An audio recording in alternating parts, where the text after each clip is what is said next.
আজ আমি আপনাদেরকে এঁচোড়ের কোপ্তা ফ্রাই করে দেখাচ্ছি। এঁচোড়টা কেটে ধুয়ে পরিষ্কার করে নিয়ে একটু সামান্য নুন দিয়ে এটাকে সেদ্ধ করে নিচ্ছি। তো আমার সেদ্ধ হয়ে গেছে। এরপর একটা ছিদ্র জায়গার মধ্যে এঁচোড়টা আমি ঢেলে নিলাম।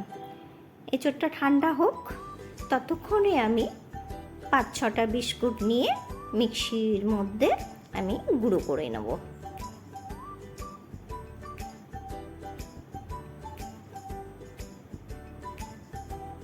তো বিস্কুটের গুঁড়োটা আমার তৈরি। একটা সেদ্ধ করা আলু দিয়ে এঁচোড়টা ভালো করে মেখে নিচ্ছি। এরপর এর মধ্যে কিছু উপকরণ মেশাবো। স্বাদ অনুসারে নুন, কালারের জন্য একটু হলুদ দিলাম, আর কিছু উপকরণ দিচ্ছি।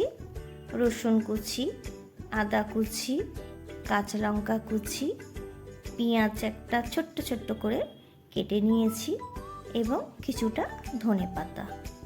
এই সব কিছু উপকরণ দিয়ে ভালো করে মেখে নিতে হবে।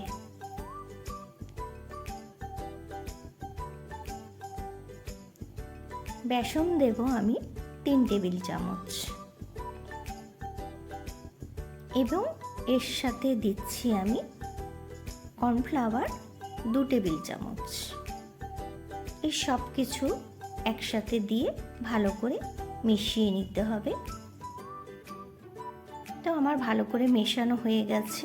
এবার এগুলোকে আমি কোপ্তার আকারে শেপ দিলাম।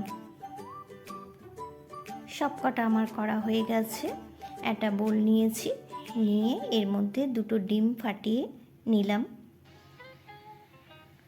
এখানে সামান্য স্বাদ অনুসারে একটু নুন দিচ্ছি। কালারের জন্য সামান্য একটু হলুদ দেব এবং গোলমরিচের গুঁড়ো। এই সব কিছু দিয়ে এটাকেও ভালো করে মিশিয়ে নিচ্ছি। তো ডিমের ব্যাটারটা আমার মেশানো হয়ে গেছে। কোপ্তার যে শেপ করেছিলাম সেটাকে ডিমের মধ্যে মিশিয়ে নিয়ে বিস্কুটের গুঁড়ো মিশিয়ে নিয়ে আমি সবকটাই এইভাবে বানিয়ে নেব। তো আমার সবগুলো বানানো হয়ে গেছে। কড়াইতে তেল দিয়েছি, তেল গরম হয়ে গেছে। এবার সবকটা এইভাবে আমি ফ্রাই করে নেব। বন্ধুরা, ভীষণ টেস্টি খেতে হয় এই এঁচোড়ের কোপ্তা ফ্রাই।